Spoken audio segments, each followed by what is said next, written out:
नमस्कार दर्शक बंधु जय जगन्नाथ 2024 मसीहा जनवरी मासरे कुंभ राशि फलाफल किपर आज अध्याय आसतु आलोचना करवा। सर्वप्रथमे ग्रह मानकर स्थिति कौन रही जाणी नवा। मास आरंभ रवि आपणकर एकादश स्थान में चलन करेंगे एवं मासर द्वितीयार्ध 15 तारिख ठारू रविंकर चलन आपणकर द्वादश स्थान में मंगल मास सारा आपणकर एकादश स्थान में चलन करेंगे। बुध मास आरंभ आपणकर दशम स्थान में चलन करेंगे एवं 8 तारिख ठारू बुधंकर चलन आपणकर एकादश स्थान में शुक्र मास आरंभ आपणकर दशम स्थान में चलन करेंगे एवं मासर द्वितीयार्ध 19 तारिख ठारू शुक्र एकादश स्थान में चलन करेंगे। शनिदेव मास सारा आपणकर राशि चलन करेंगे। राहु मास सारा आपणकर द्वितीय स्थान में चलन करेंगे। केतु मास सारा आपणकर अष्टम स्थान में चलन करेंगे। बृहस्पति मास सारा आपणकर तृतीय स्थान में चलन करेंगे। ए मासरे अधिकांश ग्रह शुभरे रहूतिबारु मासटी आपण किछि किछि दिगरे शुभप्रद रहिबो।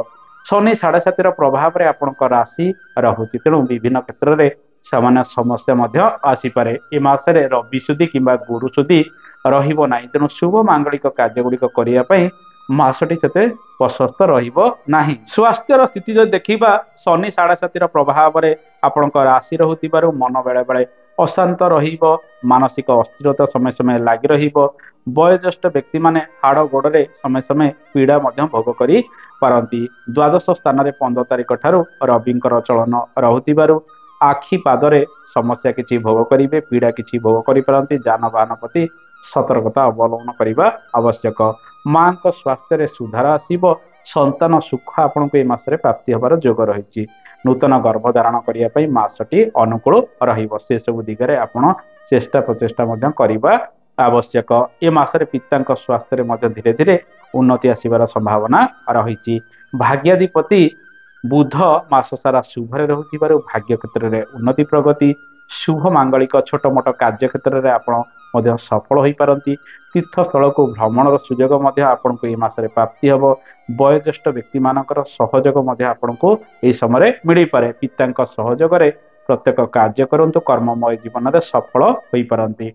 रवि सहित मंगलकर जोग प्रायतः किछि दिन पर्यंत रहुतिबारु यांत्रिक कार्य मेडिकल कार्य सेनाबाहिनी बा सामरिक विभाग कार्य क्षेत्र में आपण को सफलता मिलवार संभावना रही। जमीबाड़ी कार्य ठारू आरंभ करी सरकारी कार्य एवं जो माने राजनीति रे सक्रिय रही से माने ए मासरे सफल हो पारती। दर्शक बंधु ए मासरे सरकारी चाकरी बाकरी पाई आपण यदि चेष्टा करूछन्ती इंटरव्यू इत्यादि रही 15 तारिख पर्यंत शुभ फल गुड़िक आप प्राप्ति करेंगे। 15 तारिख पर ठारू से सब दिगरे परिश्रम अधिक लगी रहिबो। शुक्र बुधंकर जोग मध्य आपणकर कर्म भाव में रहुतिबारु कला संगीत नृत्य फिल्म इत्यादि क्षेत्र मीडिया लाइन जो माने रहउछन्ती से माने मध्य ए मासरे सफल हो पारंती। जो माने विशेष करी से सब विभाग रे किछि व्यवसाय वाणिज्य मध्य करूछन्ती से माने मध्य निजर कर्मपत्र रे आगे चलिबे। ए मासरे अनेक गुड़िए शुभ जोग मध्य आपणकर राशि रे रहुछि। आर्थिक क्षेत्र में किछिटा उन्नति आसीबो। रोजगार किछि बढ़िबार संभावना रही। मासर द्वितीयार्ध रे खर्च उपरे आपणकर नियंत्रण रहिबो नाही। राहु द्वितीय स्थान में मास सारा चलन करुथिबारु बद खर्च अनेक समय लागि रहिबो। विभिन्न कारणों को नहीं आपण से सब प्रति नियंत्रण रखिबा आवश्यक। तृतीय स्थान में बृहस्पति चलन प्रायतः मास सारा रहुथिबारु जेमिति परिश्रम करिवे आपण ए मासरे सेमिति निजर रोजगार मध्य बढ़ाई पारंती। रवि मंगलकर जोग प्रायतः एकादश स्थान रहुथिबारु मासर प्रथमार्धटी रोजगार प्राप्ति करिया पई सर्वोत्तम अटे। दर्शक बंधु एई समय आपण व्यवसाय वाणिज्य क्षेत्र में किसी नूतनत्व आनी पारिबे। 15 तारिख पर्यंत जेहेतु शुभ जोग रहुछि एई समय नुआ व्यवसाय वाणिज्य पार्टनरशिप रे मध्य आरंभ करि पारंती। मासर द्वितीयार्ध रे व्यवसाय वाणिज्य रे अधिक निवेश करंतु नाही। स्वल्प निवेश करी आगको बढ़ंतु एवं अल्प ऋण मध्य जीवन जीविका क्षेत्र में आगको बढ़िबा नित्यांत आवश्यक। जेहेतु मासटी शुभप्रद रहुछि विभिन्न क्षेत्र में आपण से दिगरे परिश्रम भल भाव में करवा आवश्यक। कारण शनि 7.5 प्रभाव में राशि रहिले अलस्वामी अनेक समय लगे। कर्म तत्परता प्रायतः ठीक समय देखा जाए ना। तेणु जो कार्य गुड़िक करुँच से कार्य गुड़िक ठीक समय सारी देवाई चेष्टा करवा आवश्यक। राहु द्वितीय चलन करुथिबारु काहाको गाड़ी गुलज करंतु नाही। शेयर मार्केटिंग क्षेत्र में देखी चाहे निवेश करंतु। छोट मोट निवेश करी आगको बढ़िबा आवश्यक। दर्शक बंधु आसतु जानिबा विद्यार्थी मान पई समय किपर रहइबो। विद्यार्थी माने पाठ पढ़ा क्षेत्र में सफलता प्राप्ति करिवे। वाणिज्यर छात्र छात्री माने अधिक सफल होई परंती। साइंस रो बा विज्ञान छात्र छात्री माने सफल मध्य हेबे। मेडिकल छात्र छात्री ठाରୁ आरंभ करी टेक्निकल शिक्षा ग्रहण करथिबा छात्र छात्री माने ए मासरे भल प्रदर्शन करिवे। कॉम्पिटिटिव एग्जाम क्षेत्र में सेमानकर सफलतार हार अधिक रहिबो। ଏହି ସମୟରେ ପ୍ରାୟତଃ ବିଦ୍ୟାର୍ଥୀ ମାନେ ନୂତନ ଶିକ୍ଷା ଗୁଡ଼ିକ ଆରମ୍ଭ କରିବେ ଏବଂ କିଛି ସମୟ ପୁରାତନ ପାଠ୍ୟକ୍ରମରେ ସମୟ ମଧ୍ୟ ଅତିବାହିତ କରିପାରନ୍ତି।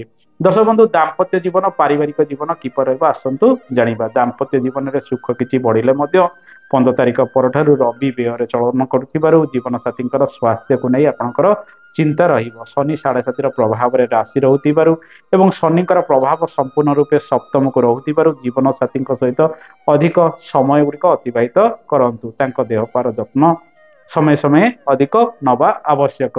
ଏ ମାସରେ ଜୀବନସାଥୀଙ୍କ ଦ୍ୱାରା ଆପଣଙ୍କର ଉନ୍ନତି ଲାଭ ହେବାର ସମ୍ଭାବନା ରହିଛି। ମାସର ପ୍ରଥମାର୍ଦ୍ଧରେ ଜୀବନସାଥୀଙ୍କ ସହିତ ମିଶି କିଛି ନୂତନ କାର୍ଯ୍ୟ କରନ୍ତୁ କିମ୍ବା ଆପଣଙ୍କର ପିତାଙ୍କ ସହିତ ମିଶି କିଛି ନୂତନ କାର୍ଯ୍ୟ କଲେ ଆପଣ ସଫଳ ହୋଇପାରିବେ। ପାରିବାରିକ ଜୀବନରେ ସୁଖ ଶାନ୍ତି ଧୀରେ ଧୀରେ ବୃଦ୍ଧି ପାଇବ କିନ୍ତୁ କୁଟୁମ୍ବ ଜନକୁ ନେଇ ଅଶାନ୍ତି ସମୟ ସମୟ ରାହୁ ଆପଣଙ୍କୁ ପ୍ରଦାନ କରିପାରନ୍ତି। ସମସ୍ତଙ୍କ ସହିତ ମିଳିମିଶି ପ୍ରତ୍ୟେକ କାର୍ଯ୍ୟ କରନ୍ତୁ। ଆପଣ ନିଜ କାର୍ଯ୍ୟରେ ମଧ୍ୟ ଆଗକୁ ବଢିବା ଆବଶ୍ୟକ।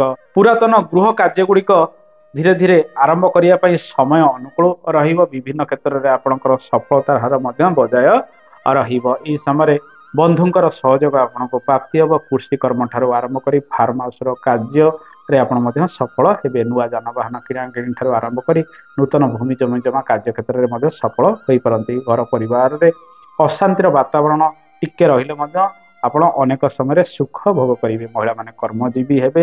ସେମାନେ ସେମାନଙ୍କର କାର୍ଯ୍ୟ ବ୍ୟସ୍ତତାରେ ରହିବେ। ଲଭ୍ ଲାଇଫର ସ୍ଥିତି ଯଦି ଦେଖିବା ଶୁକ୍ର ମଙ୍ଗଳଙ୍କର ଯୋଗ ରହିବ ଏବଂ ଆପଣଙ୍କର ପଞ୍ଚମାଧିପତି ବୁଧ ମଧ୍ୟ ଶୁଭରେ ରହୁଥିବାରୁ ପ୍ରେମରେ ଆପଣ ସଫଳ ହୋଇପାରନ୍ତି। ନିଜର ମନ କଥା କାହାକୁ ମଧ୍ୟ ଏହି ସମୟରେ କହିପାରନ୍ତି କିନ୍ତୁ ପ୍ରାୟତଃ ମାସର ପ୍ରଥମାର୍ଦ୍ଧଟି ପ୍ରେମମୟ ଜୀବନରେ ଟିକେ ଡିଷ୍ଟର୍ବାନ୍ସ ଆଣିପାରେ। କେୟାରଫୁଲ ଟିକେ ରହିବେ। ମାସର ଦ୍ୱିତୀୟାର୍ଦ୍ଧ ଠାରୁ ଅଧିକ ସୁଖ ଆପଣ ପ୍ରେମମୟ ଜୀବନରେ ଭୋଗ କରିପାରନ୍ତି।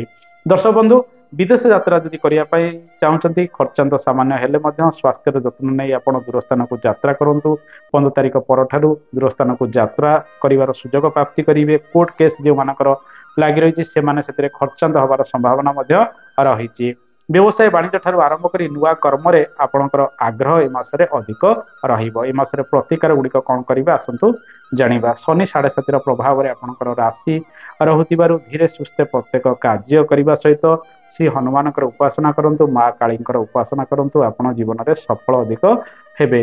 ଏହା ସହିତ ପ୍ରତ୍ୟେକ ଶନିବାର ଦିନ ଗରିବ ଅସହାୟ ଲୋକଙ୍କୁ କିଛି ଭୋଜନ ଦାନ ଦିଅନ୍ତୁ। କଳା ଦ୍ରବ୍ୟ କିଛି ଦାନ ସହିତ ଦକ୍ଷିଣା ଦେଇ ଦିଅନ୍ତୁ। ଅଶୁଭତ୍ୱ ଦୂରୀକରଣ ହେବ। ମାସର ଦ୍ୱିତୀୟାର୍ଦ୍ଧରେ ଗହମ ସହିତ ଗୁଡ଼ ଦାନ ଦେଇ ଦିଅନ୍ତୁ। ଦେଖିବେ ଶୁଭ ଫଳ ଗୁଡ଼ିକ ବୃଦ୍ଧି ପାଇବ। ଏ ତ ଥିଲା ମାସିକ ରାଶିଫଳର ସ୍ଥିତି। ଆଶା କରେ କାର୍ଯ୍ୟକ୍ରମଟି ଆପଣଙ୍କୁ ଭଲ ଲାଗିଥିବ। କାର୍ଯ୍ୟକ୍ରମ ସମ୍ପର୍କରେ ମତାମତ ଦେବେ। ଆଜି ତ ସମୟ ହେଇଗଲାଣି। ଆଜି ପାଇଁ ଏତିକି। ନମସ୍କାର। ଜୟ ଜଗନ୍ନାଥ। ଧନ୍ୟବାଦ।